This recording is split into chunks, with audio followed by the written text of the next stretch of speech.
Thank you for everyone who joined us today, and we're going to get rolling with our topic today. We touched on this topic, I believe it was a few months ago, but we're coming back to it on how to manage collections in your office, very specifically with measuring collections. There are two ways that we recommend as best practices, and I'm not sure there's a third or fourth way to measure collections. Number one is, did all your visits get paid? And number two is, did they get paid the right amount? So today we're actually focusing on that second portion of how do you know if your visits got paid the right amount?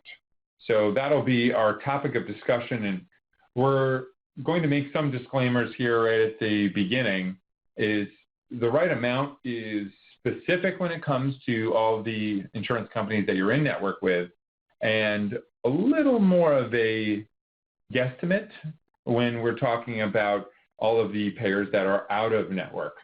So we're going to go through, to the best of our ability, our options, but if you know a number that you should be getting paid for an insurance company, we're going to talk about how you can make sure that we are going to, number one, identify an underpayment, number two, create workflow that will assign that underpayment to a specific person, and then number three, make sure you can follow up on it and know that you got paid the right amount. So practices are constantly concerned and worried about whether or not their collections are what they're supposed to be. And it's a challenge to try and come up with some formula or algorithm to make sure you got that. So I want to talk about, first of all, measuring collections, and then, second, whether or not you guys can utilize the tools that we're talking about to measure your underpayments or potential underpayments. So collections, when we are talking about a practice and you look at a number in the upper right-hand corner here, and I'll make it a slightly bigger, and I know we can use a few of our tools here to help annotate this. You've got collections. Oh, you're going to select the color. You're looking at, this area up here of $27,000 that you're going to get paid, in this month. How do you know that's the right number? Well, each and every time that you look at that, you have to be thinking to yourself, could I be getting more? Every doctor I talk to thinks, or a practice owner thinks, they could be getting more.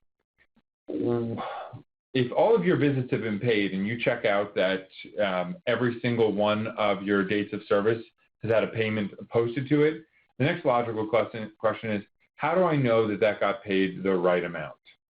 So how do I get rid of that? X to the top. X to the top, perfect. And today we're going to bring you over to a couple of other accounts, and we're going to show you two reports that will work and help you understand. The first is your billing stats report. Your billing statistics report will help you run some trend analyses. And what I've done here is I've opened up our billing statistics report under billing analytics, billing stats.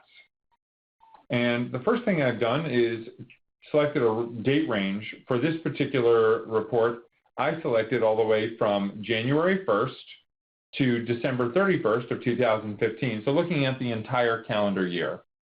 And there's a lot of useful information that comes in a billing statistics report. Not every single column or piece of information will be something you're going to want to look at each time. But I selected two metrics to marry together for this particular report. You'll notice that I put this in, I've sorted this into a month-over-month range as I'm doing month of service. So what this means is all of the dates of service that happened in that particular month. So I don't care if you build it out late. You could have built a January date of service in April, but it would still be counted here for the month of service of January. And then I chose CPT codes, because any of you providers that are in network with an insurance company, your contractual agreements will be either paid by visit or paid by CPT code. Here we're focusing on paid by CPT code. And we can see here that you're going to have a total number of claims of 567, $50,960 billed out. But more importantly, you can see how much is on average paid by charge for each one of those months for the CPT code of 97110. And you can see here that it is not a consistent number month over month. All right? So what causes this fluctuation? Obviously, there are balances left in some of these months, and anytime there's a balance, means you've been paid zero for that particular type of line item, so that's going to drag your average down. But this will give you a ballpark estimate, and your average of getting paid $48.28 for each visit that you had a 97110 is something you can look at. Let's take it a step further with another way to slice the information. How much am I going to get paid for a 97110? I ran the same exact billing statistics report, but I chose 3 columns of information to choose. So not only am I looking at month of service, CPT code, but now let's just say I want to look at my Blue Cross Blue Shield claims. Why do I want to look at the Blue Cross Blue Shield claims? Because if I have a contract with Blue Cross Blue Shield, I should be consistently getting paid the same amount for a specific CPT code. We can look at this information, track it, and then see whether or not you're getting the right amount month over month for those CPT codes. And if you look at this from this perspective, here we're looking at still a fluctuation from $50.45 to $64.31. This is the traditional way that practices go about tracking how much they're getting paid. They run reports based on what's getting paid. I would submit to you here, this is not the most efficient way of doing this. We have come up with a better way of going about this. This range of $50.45 all the way up to $64.84, how are you supposed to make heads or tails? And if you want to get real information, you're going to have to dig into each claim. This is too laborious for any practice to do consistently or over long periods of time. You're going to get frustrated. You're going to run out of steam. You're going to run out of gas. You're not going to keep this up. So we figured out a much better way of going about this.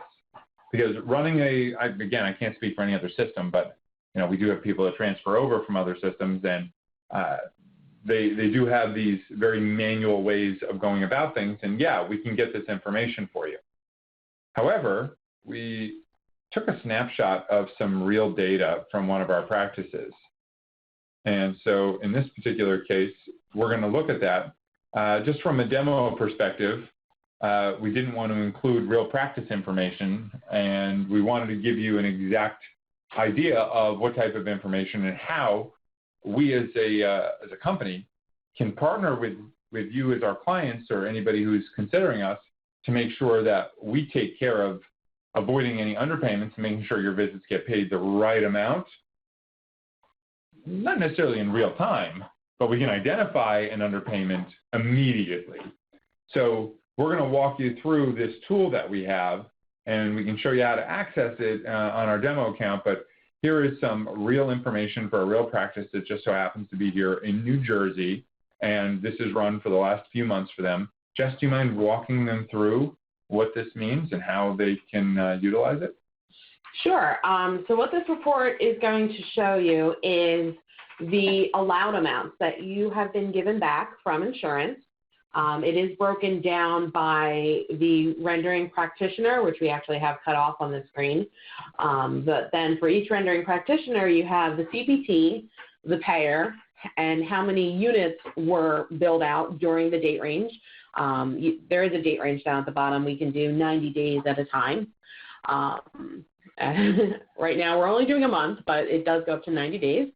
And then you can see that the total amount that was charged out, the price per unit of that procedure, and then we give you, the system calculates for you the minimum allowed and the maximum allowed that you've received on those claims during that time period. And then we also give you the average amount allowed on those claims. So this allows you to get the information to let you know how much have you been receiving, what's the lowest you've ever received, what's the most you've ever received, and what's your typical allowed amount for this CPT, for this rendering practitioner, for this payer. And then in the last field, which is actually a text field, right now we only have 2 fields filled in, but this allows you to enter what the amount you're expecting to be allowed for that CPT from that payer. That way, if the system detects ever that we have a claim that went out and that CPT that you have filled in an amount in this minimum expected column, if we receive an allowed amount that's less than that, the system will automatically flag it. Now, this system is only going to flag claims for this minimum expected amount if this minimum expected amount has been entered before that claim was sent out. The claim actually records the minimum expected amount at the time of creation. So if you go in and fill this in right now, any claims you sent out in the past couple weeks, past couple months, it's not going to have that minimum expected amount on the claim, so it won't be flagging anything. But going forward, the system will be able to automatically detect those lower allowed amounts and reject those claims so someone can follow up with insurance and determine why the allowed amount is less than you were expecting. Well, allowed amounts are interesting because a lot of providers just say, why can't we put in the payment amount I'm expecting to get? Well, for a lot of reasons, we can't do that. I'll go over a couple of the big ones here, and just feel free to complement this if you feel that it's not complete. But there are different plans within an insurance company. You can be in or out of network with an insurance company, but if you put in the expected amount that you want to get paid, is that paid by insurance or is it paid by the patient? We could go that direction, but the total amount that you should be allowed to get paid for this particular CPT code, rendering physician, and insurance company combination is specific for those ones that you're in network with. Whether or not they're going to pay 70% of it and the patient's going to pay 30, or whether or not they're going to pay 80% of it and the patient's going to pay 20. We don't necessarily know that at the time that the claim is being created. However, we do know if the allowed amount comes back lower, there's no way you're going to get the right amount of money. So we're going to flag this claim as you're going to be underpaid automatically, whether or not it's from the patient and or the insurance company. We put that allowed amount in there, as we've been calling it a report, but I guess it's not really fair to call it a report because not only does it report over a 90-day period the number of units that were billed out, but it takes that average. You can also set thresholds for that allowed amount. If it goes below it, that we will then create a workflow. That workflow is going to automatically reject the claim. It's going to send it to the billing team workbench, and the billing team will then have the instruction to call up the insurance company and ask why they had the audacity to give you an allowed amount that was lower than what your agreed upon amount is. So this is going to not only help you detect them, but it also gives direction and assigns work to an actual person to help you rectify this particular situation. And you know, we've caught a lot of underpayments over the years, and actually we've done some pretty extensive analysis on this. They'll underpay almost any code, but we noticed that the codes for your orthotics, like your L codes and your braces, are underpaid on a much higher frequency than your therapeutic exercises, your adjustments, your manual therapy, things like that. So keep that in mind. Those are your higher ticket items generally, and those are the ones that they'll often underpay. And whether or not they're doing it maliciously or accidentally, I will leave for you to decide. And Jess will obviously open up her mouth if she wants to chime in on the nature of insurance companies. But we want to make sure that you're not spending time looking at reports, making sure your visits are getting paid the right amount.